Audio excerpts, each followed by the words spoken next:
بسم الله الرحمن الرحيم إن الحمد لله نحمده ونستعينه ونستغفره ونعوذ بالله من شرور أنفسنا وسيئات أعمالنا من يهده الله فلا مضل له ومن يضلل فلا هادي له وأشهد أن لا إله إلا الله وحده لا شريك له وأشهد أن محمدا عبده ورسوله يا أيها الذين آمنوا اتقوا الله حق تقاته ولا تموتن إلا وأنتم مسلمون يا أيها الناس اتقوا ربكم الذي خلقكم من نفس واحدة وخلق منها زوجها وبث منهما رجالا كثيرا ونساء واتقوا الله الذي تساءلون به والأرحام إن الله كان عليكم رقيبا يا أيها الذين آمنوا اتقوا الله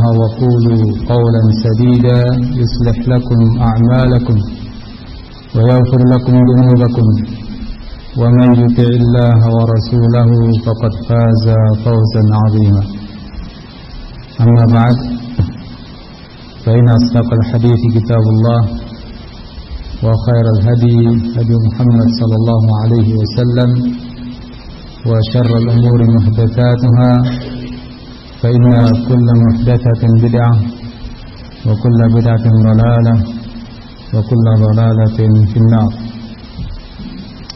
إخواني في الدين رحمكم الله, melanjutkan pembahasan kita pada kitab A'lamus Sunnah Al-Mansyurah Li'tiqadi Ta'ifatin Najiyatil Mansurah karya Hafidz bin Ahmad Al-Hakami rahimahullah. Kita masih dalam akhir pembahasan dari syarat-syarat sahnya persaksian la ilaha illallah, yaitu syarat yang ketujuh tentang al-mahabbah, rasa cinta, dan pelengkapnya dalam hal ini yaitu al-muwalat lillah wal mu'adat li ajli, berloyal karena Allah Azza wa Jal, berantipati juga karena Allah Azza wa Jal. Nah, di sini pembahasan kita insyaallah kita masih membahas tentang ini terkait dengan dalil-dalil persyaratan ini, yaitu berloyal karena Allah, berantipati karenanya. Disebutkan oleh penulis Syekh Hafidz bin Ahmad Al-Hakami rahimahullah, qala Allah azza wa jalla ya ayyuhalladzina amanu la tattakhidul yahuda wan nasara awliya ba'dhuhum awliya'u ba'd wa man yatawallahum minkum fa innahu minhum. Wahai orang-orang yang beriman, la tattakhidul yahuda wan nasara awliya, janganlah kalian menjadikan orang-orang Yahudi, orang-orang Nasrani awliya sebagai para wali kalian. Ba'duhum awliya'u ba'd, sebagian mereka adalah wali bagi sebagian yang lain. Wa may yatawallahu minkum, dan siapa di antara kalian yang berwala, berloyal kepada mereka, fa innahu minhum, maka dia tergolong dari mereka. Surat Al-Maidah ayat 51. Berlanjut sampai firman Allah Azza wa Jalla pada ayat yang ke-55, innama waliyukumullah wa rasuluhu walladzina amanu, hanyalah wali kalian adalah Allah dan Rasulnya serta orang-orang yang beriman, sampai akhir dari ayat-ayat tersebut. Pada ayat yang tadi kita baca terkandung makna bahwa kaum mukminin tidak diperkenankan berloyal kepada mereka orang-orang selain mukminin. Mereka yang bukan orang-orang Islam, Yahudi, Nasrani, dan kita sebagai orang Islam tidak diperbolehkan sebagai seorang muslim berloyal kepada mereka Yahudi atau Nasrani, karena tentu kita sudah beda agama. Keyakinan kita dalam ketuhanan sangat berbeda. Sehingga kata Allah Azza wa Jalla, ba'dhuhum awliya'u ba'd. Mereka adalah wali bagi sebagian yang lain, bagi sesama mereka, bukan bagi kaum mukminin. Lalu siapakah wali bagi kaum mukminin? Innama waliyukumullah. Wali kalian wahai kaum mukminin, wahai kaum muslimin adalah Allah wa rasuluhu, rasulnya, walladzina amanu, dan orang-orang yang beriman. Nah, itulah wali kalian, penolong kalian, pembantu kalian, yang senantiasa akan mendukung kalian adalah pertama tentunya adalah Allah Azza wa Jalla, Rabb kalian wahai kaum muslimin, lalu rasulnya, dan kemudian orang-orang yang beriman, sesama orang-orang Islam, orang-orang yang beriman kepada Allah Azza wa Jalla dengan iman yang benar. Nah, jadi inilah ayat yang menganjurkan untuk adanya hubungan wala di antara kaum mukminin, kaum muslimin. Sehingga ketika ada dari kaum muslimin yang berloyal kepada mereka, maka dia tergolong dari mereka. Wa may yatawallahum minkum fa innahu minhum. Barang siapa di antara kalian yang justru berloyal kepada mereka orang-orang Yahudi atau Nasrani, maka dia tergolong dari mereka, masuk golongan mereka. Ini adalah ancaman yang besar, ancaman yang berat bagi kaum mukminin yang memiliki hubungan loyalitas kepada mereka orang-orang Yahudi atau Nasrani, dan juga tentunya selain mereka dari golongan musyrikin, orang-orang yang musyrik.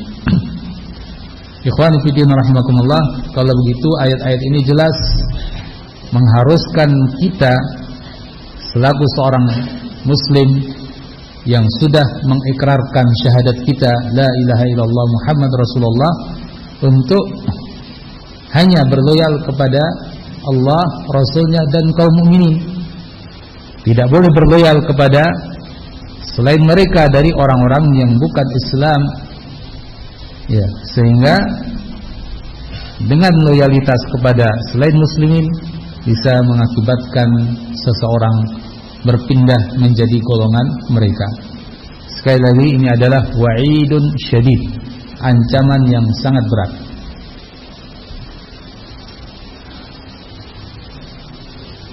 Hanya saja tentu sebelum kita lanjutkan harus kita pahami makna loyalitas tersebut, sebagaimana nanti akan kita jelaskan dengan penjelasan para ulama rahimahumullah. Pada ayat yang lain, surat At-Taubah ayat yang ke-23, Allah Azza wa Jalla berfirman, Ya ayyuhalladzina amanu la tattakhidhu aba'akum wa ikhwanakum awliya in istahabbul kufra 'alal iman. Wahai orang-orang yang beriman, jangan kalian menjadikan ayah-ayah kalian, ikhwanakum, saudara-saudara kalian, awliya, sebagai para wali. Inistahabbul kufra 'alal iman, apabila mereka ternyata lebih mencintai kekafiran daripada keimanan. Nah, apabila mereka lebih mencintai kekafiran daripada keimanan. Nah, ayat ini juga terkandung padanya larangan bagi kaum muslimin, kaum mukminin untuk menjadikan selain mereka sebagai para wali, sekalipun mereka adalah orang-orang terdekat, yaitu ayah atau saudara-saudara mereka. Ketika ayah atau saudara-saudara mereka itu lebih mencintai kekafiran daripada keimanan. Ya. Ikhwan fillah rahimakumullah, ayat ini sangat jelas maknanya. Larangan untuk berloyal kepada mereka. Begitu pula pada ayat yang lain, surat Al-Mujadalah ayat yang ke-22, la tajidu qauman yu'minuna billahi wal yawmil akhir yuwadduna man haddallaha wa rasulahu walau kanu aba'ahum wa ikhwanahum, dan seterusnya sampai akhir ayat. Artinya, la tajidu qauman, kalian tidak akan mendapati suatu kaum yu'minuna billahi wal yawmil akhir, yang beriman kepada Allah dan hari akhir, yuwadduna man haddallaha wa rasulah, mereka justru mencintai orang-orang yang menentang Allah dan Rasulnya. Walau kanu aba'ahum, sekalipun mereka adalah ayah-ayah mereka sendiri, ya, dan saudara mereka, dan seterusnya sampai akhir ayat. Pada ayat ini juga terdapat padanya suatu makna larangan menjalin mawaddah, rasa cinta kepada mereka orang-orang yang bukan muslim, di mana Allah Azza wa Jalla mengatakan, kamu tidak akan mendapatkan suatu kaum yang beriman mereka punya muwaddah, menjalin saling cinta mencintai dengan mereka yang menentang Allah dan Rasul. Nah, kalau begitu seorang mukmin harus bersih. Bila dia betul-betul orang beriman, dia bersihkan dirinya dari sifat-sifat tersebut. Sekalipun orang yang akan dia jalin rasa cintanya dengannya adalah orang-orang terdekat, walaupun ayah, walaupun saudara, dan seterusnya. Ya. Ayat ini pun sangat jelas maknanya dari sisi larangan menjalin mawaddah bersama mereka. Namun perlu kita perjelas tentunya maksud daripada mawaddah atau muwaddah, saling cinta mencintai tersebut, karena di sini ada satu hal yang sangat penting untuk kita pahami, yang kalau kita salah memahaminya, kita bisa masuk dalam jerat-jerat yang sangat berbahaya, yaitu pemahaman yang keliru seperti yang dipahami oleh mereka orang-orang yang mudah mengkafirkan orang lain. Kemudian ayat yang terakhir dari apa yang disebutkan oleh penulis Syekh Hafiz bin Ahmad Al-Hakami rahimahullah, yaitu pada surat Al-Mumtahanah ayat yang atau ayat pertama, ya ayyuhalladzina amanu la tattakhidhu aduwwi wa aduwwakum awliya, wahai orang-orang yang beriman, la tattakhidhu aduwwi wa aduwwakum awliya, jangan kalian menjadikan musuhku dan musuh kalian sebagai para wali. Ini juga larangan yang jelas. Siapa musuh Allah, siapa musuh kaum mukminin? Nah, mereka orang-orang musyrikin. Apalagi dengan kita melihat kepada sebab turunnya ayat ini, jelas kaitannya dengan orang-orang kufar musyrikin Quraisy atau orang-orang yang di Makkah sana, yang masih beragama dengan agama nenek moyang mereka.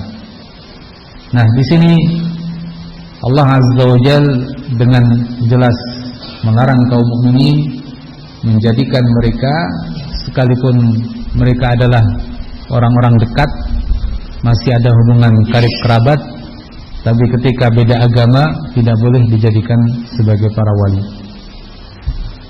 Ikhwani fillah rahimakumullah, semua ayat-ayat yang tadi kita baca maknanya secara global jelas ya, bahwa kita enggak boleh menjadikan mereka sebagai para wali bagi kita selaku orang Islam yang sudah menyatakan ikrar kita sebagai orang Islam yang menyatakan syahadat la ilaha illallah Muhammad Rasulullah. Nah, di sini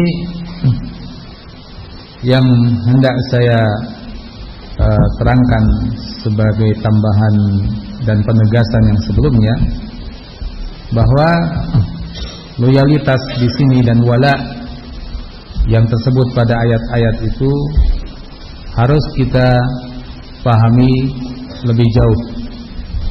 Karena loyalitas kepada orang-orang kafir, musyrik itu juga bermacam-macam dan bertingkat-tingkat. Ya. Sebagaimana kita melihat suatu dosa dari dosa-dosa besar. Tidak setiap dosa dari dosa-dosa besar menjadi satu tingkatan dosa yang derajatnya sama, bobotnya sama, dan hukumannya sama dari Allah Azza wa Jalla. Tidak. Bahkan di sana ada dosa besar yang lebih besar daripada dosa besar yang lain, yang tentunya juga ada yang lebih kecil. Kekafiran sendiri, ulama kita rahimahumullah telah menyebutkan di sana ada kufur akbar, kekafiran besar, ada kufur asghar, kekafiran kecil. Kezaliman, di sana ada zulmun akbar, kezaliman besar, ada pula zulmun asghar, kezaliman kecil. Syirik, ada syirik akbar, ada syirik kecil. Nah, al-wala secara global berloyal kepada orang-orang kafir tidak diperbolehkan. Tapi tingkatan loyalitas seorang kepada orang kafir, kepada non-muslim berbeda-beda. Nah, ini yang harus kita pahami. Jangan kita pukul rata sehingga kita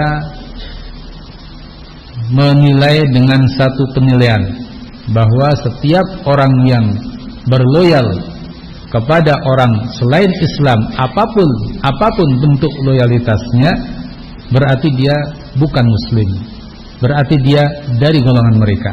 Nah, kesimpulan yang sangat simpel seperti ini dan memukul rata adalah kesimpulan yang salah. Dan kesimpulan yang salah ini akibatnya sangat fatal. Kenapa? Karena akibatnya dia akan menggolongkan muslimin sebagai golongan kafirin, yang artinya adalah apa? Takfir, meyakini orang-orang Islam itu sudah keluar dari Islamnya dan masuk dalam golongan mereka orang-orang kafirin. Nah, ini kan berat sekali, sangat-sangat berat sekali. Nah, karenanya di sini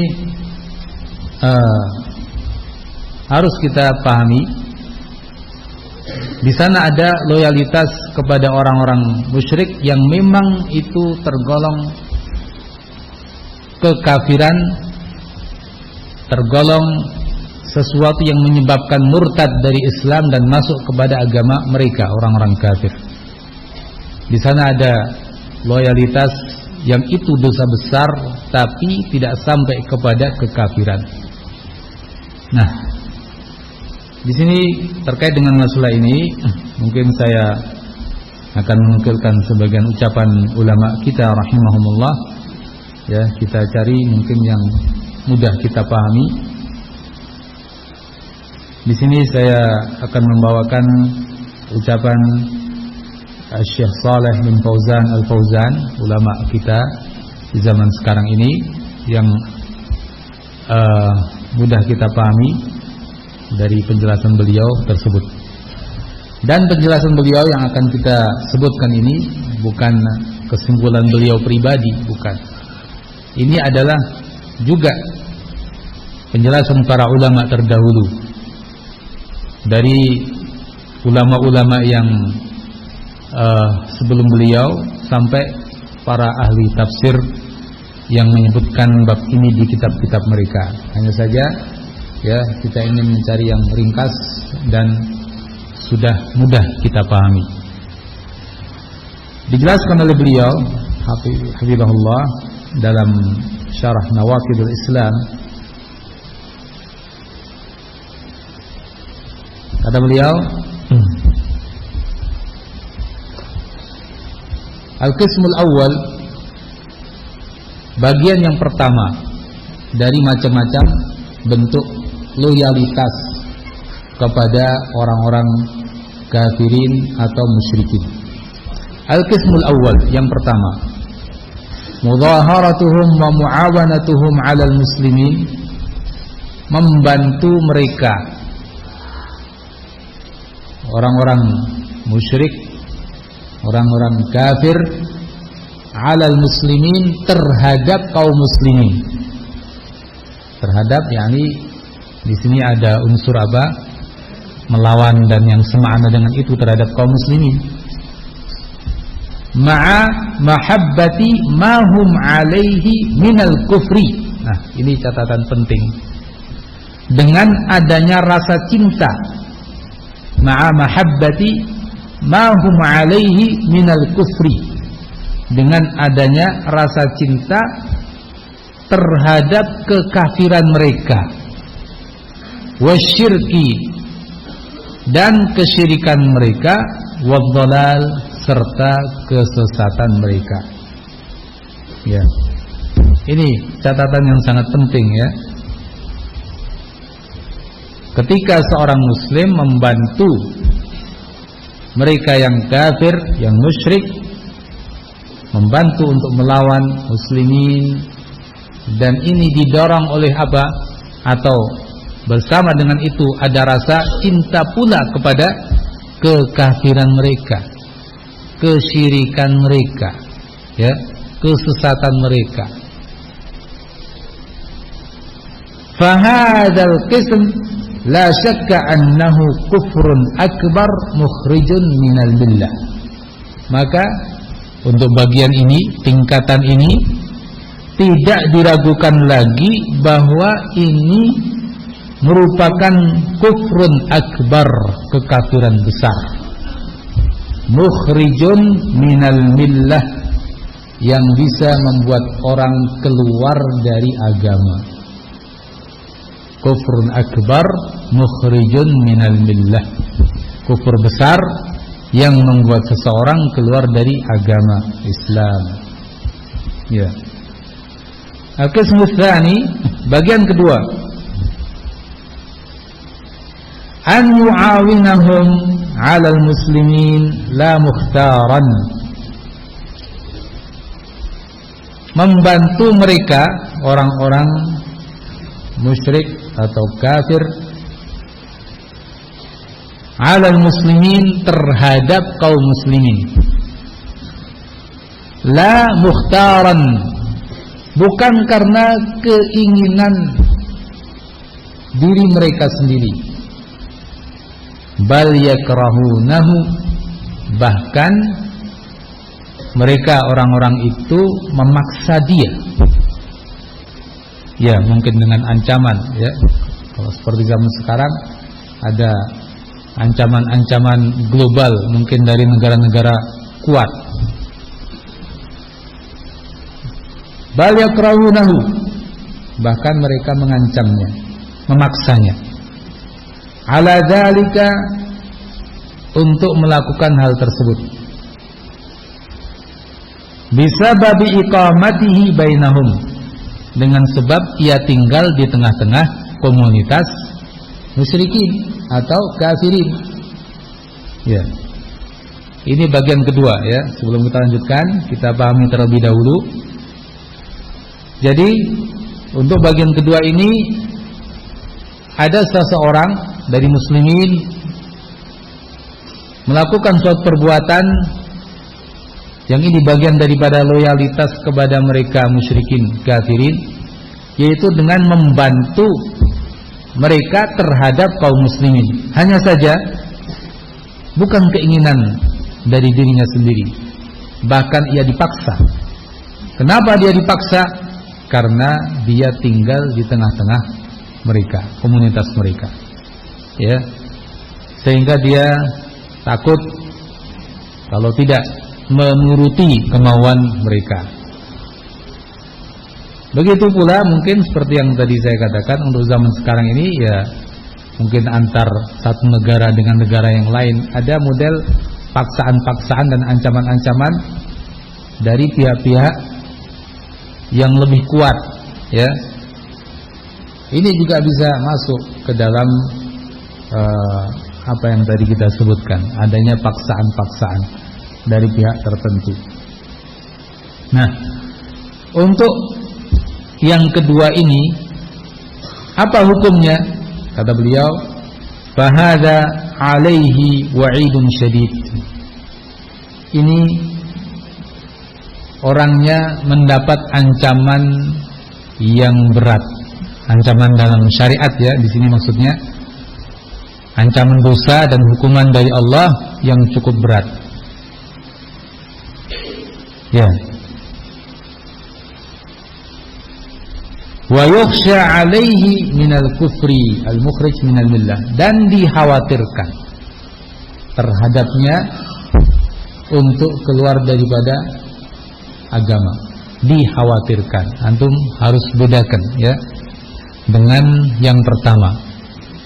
Kalau yang pertama jelas itu suatu perbuatan yang mengeluarkan dari Islam. Kalau ini belum dikatakan perbuatan yang mengeluarkan dari Islam, hanya saja mengkhawatirkan. Artinya pada suatu kondisi yang sangat rawan, kalau dia salah, ya, dalam keyakinannya, ibaratnya terpleset, ya, akhirnya salah dalam keyakinan, akhirnya bisa kufur. Karena ini memang pada kondisi yang sangat mengkhawatirkan. Pada dasarnya belum dikatakan kafir, belum divonis sebagai perbuatan yang mengeluarkan dari agama. Namun demikian ia sudah mendapat ancaman berat, ya. Dikhawatirkan kalau sampai nanti pada keyakinan yang berbahaya, ya, bisa menginjak kepada tingkatan seperti yang pertama, ya kan? Yang namanya manusia, keyakinannya kan mudah sekali berubah. Manusia keyakinannya mudah sekali berubah. Awalnya mungkin dipaksa, kemudian lama-lama jadi suka, ya kan? Mungkin saja awalnya dia dipaksa untuk membantu orang-orang musyrikin kafirin, dan awalnya merasa terpaksa, takut. Tapi karena terbiasa, mungkin akhirnya jadi suka dengan kekafiran mereka, ya, karena pergaulan, karena kebiasaan mengikuti mereka. Nah, ini yang dikhawatirkan. Namun demikian tetap, ya, kalau selama tidak demikian dan selama pada tingkatan yang kedua ini, dia tetap belum divonis sebagai orang yang keluar dari dinul Islam. Kemudian yang ketiga, al-qismus tsalits, bagian ketiga, man yu'inul kuffar 'alal muslimin wa huwa mukhtarun ghairu mukrah ma'abudhihi lidinil kuffar. Orang yang membantu orang-orang kafirin 'alal muslimin, terhadap kaum muslimin, wa huwa mukhtarun ghairu mukrah, dalam kondisi dia dari keinginannya, ghairu mukrah, tidak dipaksa. Ya. Mukhtarun ghairu mukrah, dari keinginannya, tidak dipaksa. Ma'abudhihi lidinil kuffar, tapi dia tetap membenci agamanya mereka. Tapi dia tetap membenci agama mereka. Wa adam ar-ridha anhu, tetap tidak ridha dengan agama mereka. Nah, ini catatan penting ya. Ma'abudhihi lidinil kuffar wa adamir ridha anhu, dengan tetap benci terhadap agama mereka, orang-orang kafir, dan tidak ridha dengan agama mereka. Ya, sekali lagi ini catatan penting. Nah, bagaimana kondisi mereka ini? Ya, kita gambarkan lagi biar lebih jelas. Jadi, ada kalanya ada seorang muslim yang membantu mereka musyrikin kafirin, ya, terhadap kaum muslimin. Kenapa membantu? Apakah dipaksa oleh mereka? Tidak. Berarti keinginan sendiri? Iya. Kenapa ingin seperti itu? Macam-macam sebabnya. Ya, kepentingan politik, hawa nafsu, kepentingan duniawi. Ya, banyak faktor. Banyak faktor yang mungkin menyebabkan seseorang berbuat seperti itu. Tapi dia sebetulnya tetap benci dengan agama mereka. Urusan keyakinan sendiri-sendiri. Dia tetap benci dengan agama mereka, tidak ridha dengan agama mereka, hanya saja membantu mereka karena ada kepentingan-kepentingan duniawi. Nah, apa hukum yang seperti ini? Fahadza la syakka annahu fa'ilun likabiratin min kaba'iriz dzunub. Ini tidak diragukan bahwa pelakunya adalah pelaku dosa besar. La syakka annahu fa'ilun likabiratin min kaba'iriz dzunub. Tidak diragukan bahwa pelakunya adalah pelaku dosa besar. Wa yukhsha 'alaihi minal kufri, dan juga dikhawatirkan kekafiran padanya. Dikhawatirkan, yukhsha 'alaihi minal kufri, laula annahu yubghidu dinahum wa la yuhibbuhum la hukima 'alaihi bil kufri fa huwa 'ala khatarin syadid. Kalau bukan karena dia benci terhadap agama mereka, tidak menyukai mereka, tentu dia pun akan divonis sebagai orang yang telah kafir. Sehingga kondisi orang ini ala khatarin syadid, di atas bahaya besar juga, sangat dikhawatirkan. Namun selama masih pada batas ini, dia masih belum dikatakan sebagai orang yang keluar dari agama Islam dan bergabung dengan mereka musyrikin kafirin. Hanya saja dia tetap dikatakan bahwa dia telah melakukan dosa besar. Ikhwan fillah rahimakumullah, tiga macam ini insyaallah kita bisa pahami, ya, dan harus dipahami benar-benar supaya kita nggak salah di dalam keyakinan dan kemudian di dalam perbuatan dan kemudian di dalam memvonis orang, ya.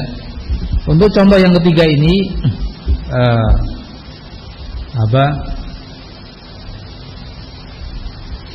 wallahu a'lam, mungkin bisa kita contohkan kalau dengan contoh di zaman dulu. Seperti yang dilakukan oleh Hatib bin Abi Balta'ah radhiyallahu anhu. Ya. Telah kita sebutkan pada pertemuan sebelumnya terkait dengan surat Al-Mumtahanah ayat yang pertama.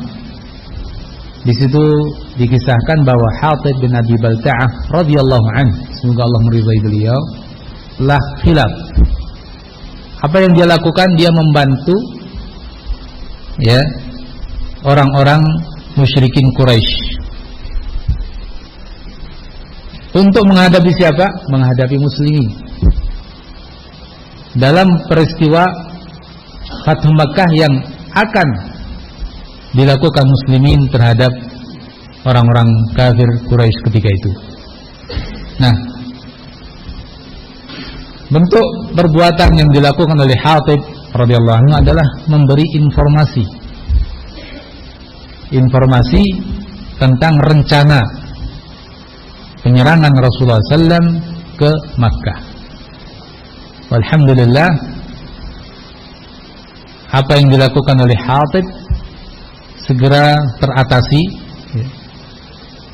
di mana Allah Azza wa Jalla mengabarkan kepada nabinya tentang hal ini, bahwa Hatib telah mengutus seorang wanita dengan membawa suatu surat yang berisikan informasi akan rencana Fathu Makkah, menaklukkan kota Makkah. Singkat cerita, seperti yang kita juga pernah sebutkan, ya, wanita itu ditangkap oleh Ali radhiyallahu anhu dan didapatilah surat yang ia bawa, kemudian dibawa kepada Rasulullah SAW. Disitulah kemudian Nabi memanggil Hatib bin Abi Balta'ah dengan beberapa sahabat yang lain. Terjadilah diskusi pada saat itu, dan Hatib menyatakan bahwa ia tidak melakukannya karena cinta kepada kekafiran, tidak pula karena murtad dari dinul Islam. Hanya saja dia melakukannya karena kepentingan duniawi murni. Apa itu? Dia merasa bahwa keluarga dia adalah keluarga yang lemah, ya. Sementara keluarga-keluarga yang lain dari keluarga-keluarga para sahabat, mereka orang-orang yang cukup kuat.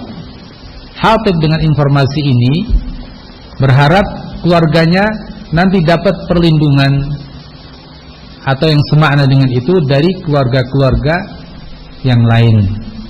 Nah, jadi murni urusan duniawi.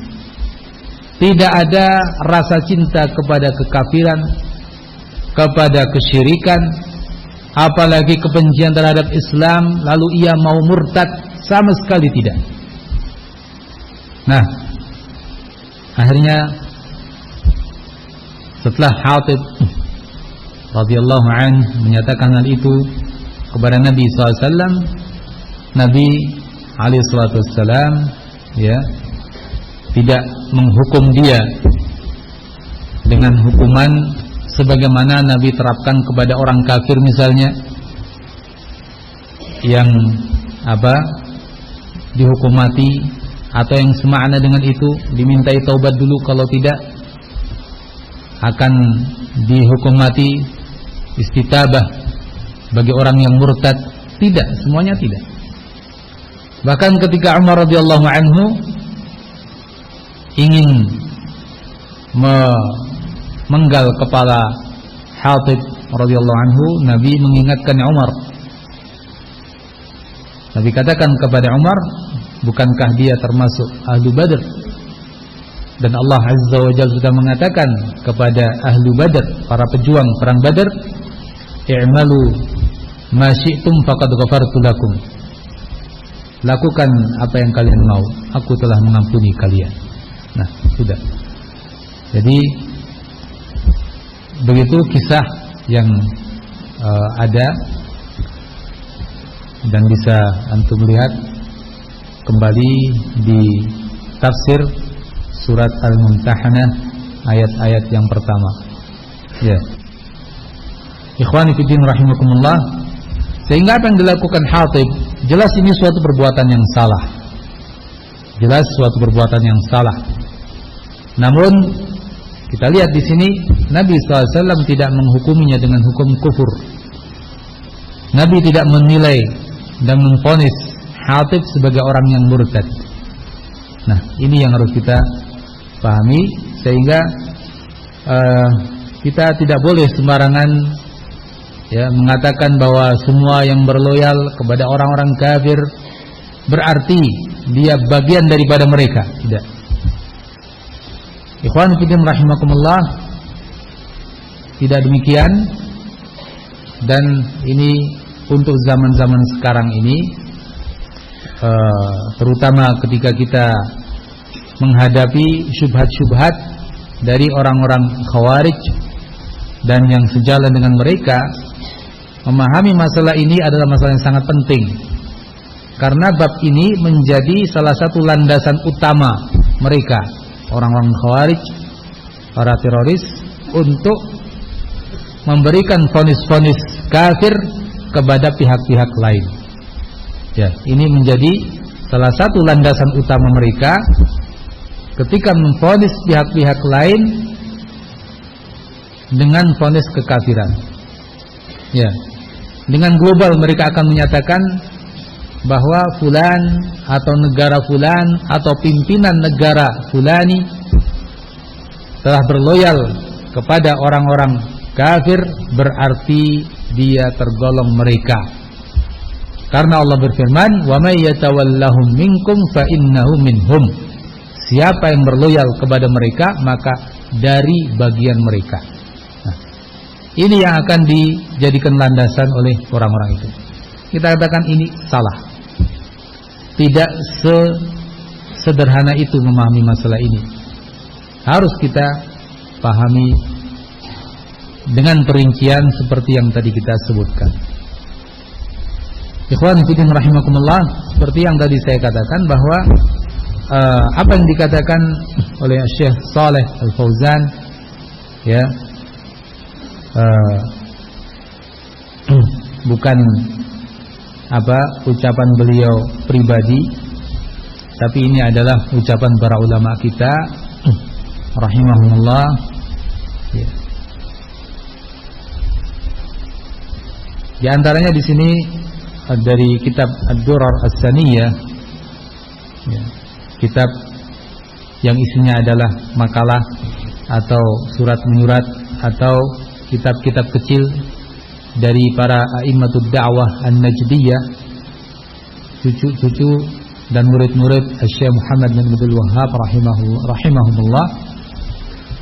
Disebutkan dalam kitab itu diantaranya pada juz yang ke-9 157 penjelasan dari Syekh Abdullah Al-Anqari, ya. Kata beliau ketika menjelaskan bab ini, berloyal ini adalah fa innal murada bihi muwafaqatul kuffar ala kufrihim. Fa innal murada bihi, sesungguhnya yang dimaksud dengannya adalah muwafaqatul kuffar ala kufrihim. Muwafaqah yakni menyepakati orang-orang kafir terhadap kekafiran mereka, ya, dan seterusnya.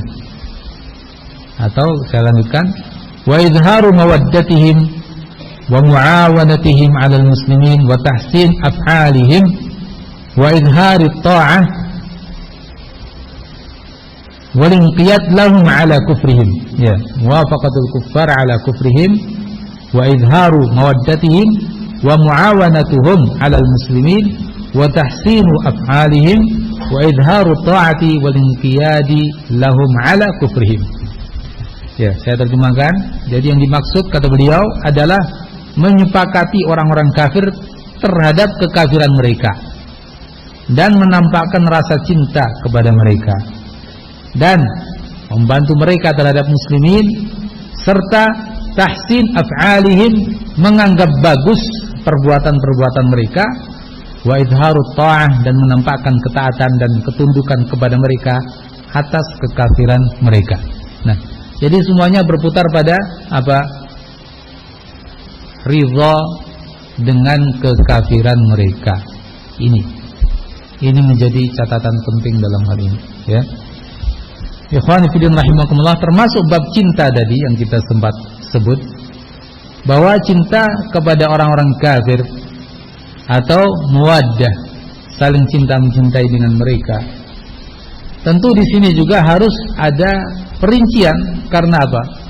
Karena di sana juga ada rasa cinta yang itu adalah rasa cinta manusiawi. cintanya seorang bapak kepada anak, anak kepada bapak, suami kepada istri, dan sebaliknya, kerabat dengan kerabatnya, dan seterusnya. Itu kan rasa cinta yang manusiawi.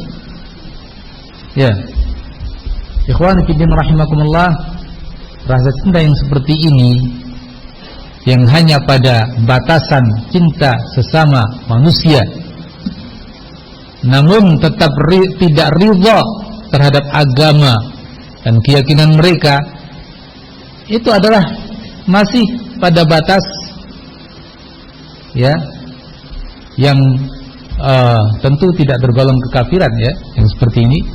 Bahkan itu masih pada taraf yang mungkin dikatakan mubah, wallahu alam, kalau sebatas cinta secara manusiawi saja pada pribadi seorang anak ya oleh ayahnya, atau sebaliknya seorang anak oleh ibunya. Karena memang kita selaku manusia tercipta dengan tabiat seperti itu ya, tercipta dengan tabiat seperti itu, umumnya demikian. Nah, namun jangan sampai kemudian ini membuat kita ridha kepada kemaksiatan mereka atau kekafiran mereka. Ya. Ikhwan fillah rahimakumullah. Jadi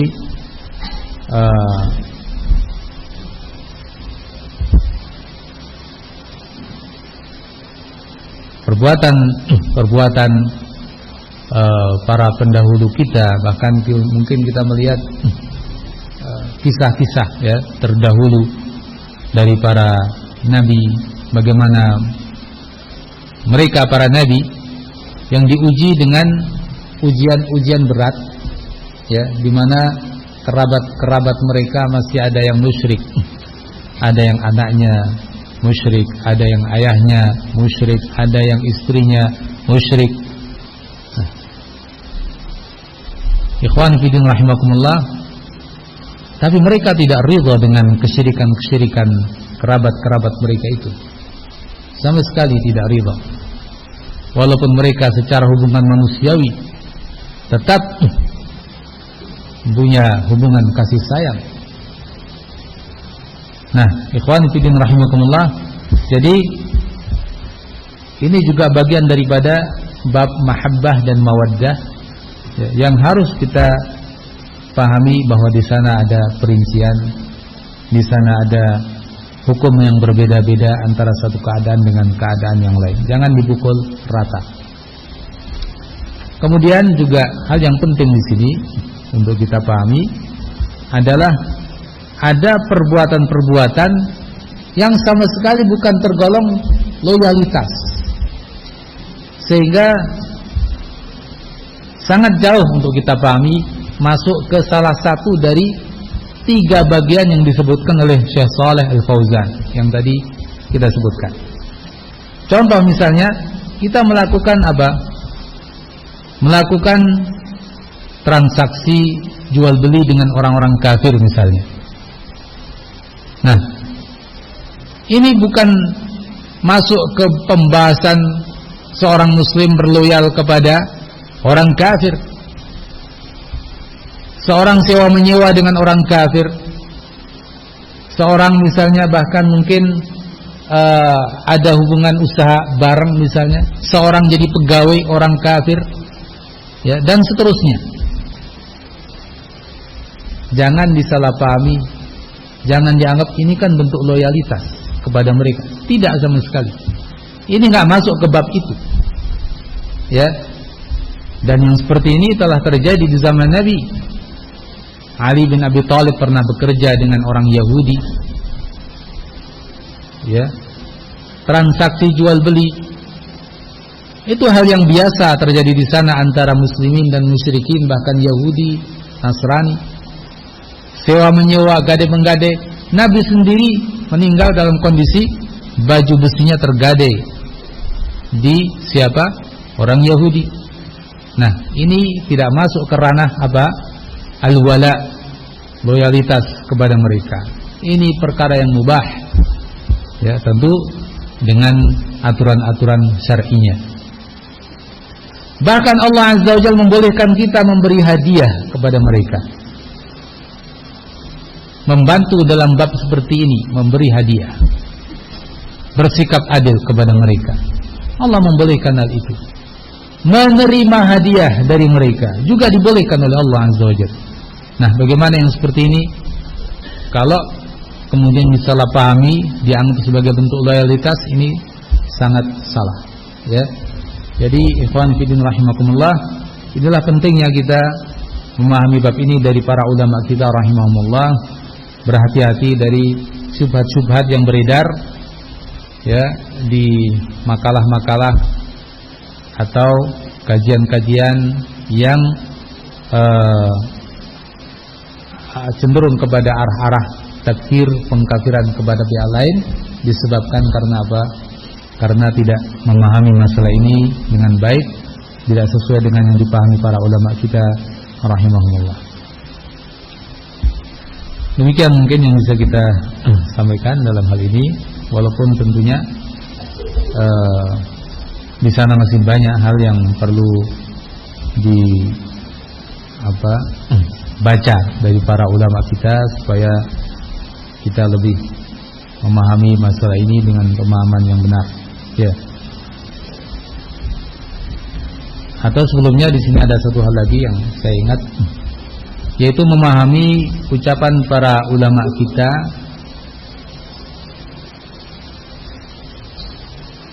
dengan pemahaman yang benar. Karena di sini banyak terjadi penyimpangan. Sebabnya adalah apa? Membaca ucapan para ulama tapi tidak memahami sesuai dengan pemahaman yang dipraktekkan oleh para ulama tersebut. Beberapa ucapan para ulama kita termasuk para ulama-ulama dakwah Najriyah, bahkan salah satunya di antaranya adalah Syekh Muhammad bin Abdul Wahab sendiri. Di sana ada ucapan-ucapan yang global, ya. Nah, bagi orang yang tidak mengerti, dia akan mencomot ucapan global itu, kemudian akan diaplikasikan sendiri, diterapkan sendiri. Dan ucapan-ucapan global ini akhirnya dijadikan landasan untuk mengkafirkan orang dengan alasan berloyal kepada orang kafir. Kalau ditanya apa landasannya, ini ucapan Syekh Muhammad bin Abdul Wahab atau ucapan fulan dari murid-murid beliau. Nah, ini kita katakan salah paham, ya. Tidak boleh kata-kata global seperti itu kemudian dicomot, ya, kemudian diterapkan hanya kata-kata itu tanpa melihat apa sebetulnya pemahaman Syekh dan perinciannya dalam bab ini. Nah, ini hal yang penting. Perumpamaan orang yang seperti itu adalah orang yang menggunakan misalnya beberapa hadis Nabi yang global untuk diterapkan semau dia, ya kan? Misal Nabi mengatakan sibabul muslim fusuqun wa qitaluhu kufrun. Mencela seorang muslim adalah kefasikan dan qitaluhu, memeranginya, adalah kekafiran. Nah, akan menjadi suatu pemahaman dan praktek yang salah ketika dia mengatakan kalau begitu memerangi seorang muslim adalah kafir. Sehingga ketika ada perkelahian misalnya satu orang dengan yang lain sama-sama muslim, oh mereka adalah orang kafir. Kenapa? Ini kata Nabi, kita luhu kufrun, memerangi muslim adalah kekafiran. Nah, kita katakan salah. Ini ucapan yang global dari Nabi SAW seperti ini, ya. Nabi telah terangkan pada hadis yang lain. Nabi telah menyampaikan ayat-ayat Al-Quran yang menerangkan makna-makna tersebut, di mana Allah Azza wa Jalla menyebutkan dalam beberapa ayat, ya, di antaranya dalam surat Al-Hujurat, wa in ta'ifatani minal mu'minina qatatalu kalau dua kelompok dari mukminin saling berperang, saling bunuh-membunuh. Siapa mereka? Dua kelompok dari mukminin. Allah menyebut mereka mukminin. Jadi di dalam ayat Al-Quran disebutkan seperti itu, bahwa mereka yang sudah pada tingkatan saling bunuh-membunuh, yang mereka memang orang-orang Islam, masih disebut mukminin. Allah menyebutnya. Ini salah satu dalil. Nah, kalau begitu yang dikatakan kufur di sana oleh Nabi dalam ayat, bukan maksudnya kufur yang itu kufur akbar yang mengeluarkan dari Islam. Kalau begitu di sana ada kufur yang tidak mengeluarkan dari Islam, makanya ulama menyebutnya dengan istilah kufrun asghar. Inilah sebabnya kenapa ulama mengatakan ada kufur akbar, ada kufur asghar. Tetap namanya kufur, nggak bisa kita rubah karena Allah menyebutnya, karena nabinya menyebutnya dengan sebutan kufur. Tapi nilainya berbeda, bobotnya berbeda, akibat darinya berbeda satu dengan yang lain. Maka yang ini disebut kufrun akbar, yang itu disebut kufrun asghar. Nah, ini harus dipahami yang seperti ini. Begitu pula yang seperti itu pada ucapan-ucapan sebagian para ulama kita. Syekh Muhammad bin Abdul Wahab mengatakan seperti ini. Kata-kata global itu kemudian dicomot, ya, dijadikan dasar untuk mengkafirkan orang. Akibatnya akhirnya dipahami oleh pihak lain, pihak ketiga, ya, bahwa kalau begitu salah satu sumber pemikiran takfir adalah Syekh Muhammad bin Abdul Wahab. Nah, kena getahnya beliau. Kenapa kena getahnya? Karena perbuatan orang-orang yang mencomot ucapan beliau yang global untuk digunakan sebagai landasan mengkafirkan pihak lain. Padahal Syekh Muhammad bin Abdul Wahab tidak seperti itu. Kata-kata global beliau, ya, yang dicomot tersebut tidak bermakna itu. Coba lihat prakteknya beliau. Coba lihat perincian-perincian beliau di tempat-tempat yang lain, yang di situ beliau lebih memaparkan maksud daripada kata-kata itu. Nah, ini hal yang perlu dipahami. Jadi kata-kata global dari sebagian para ulama, ya, yang itu sering disalahpahami, jangan dipahami begitu saja tanpa dicermati dan tanpa dicari keterangan yang lebih lanjut, ya, dari ucapan-ucapan para ulama kita rahimahumullah. Demikian ahibati fillah rahimakumullah apa yang bisa kita kaji. Mohon maaf pertanyaan-pertanyaan mungkin lain kali kita jawab karena ternyata waktu sudah habis. Subhanakallahumma bihamdik, asyhadu an la ilaha illa anta, astaghfiruka wa atubu ilaik.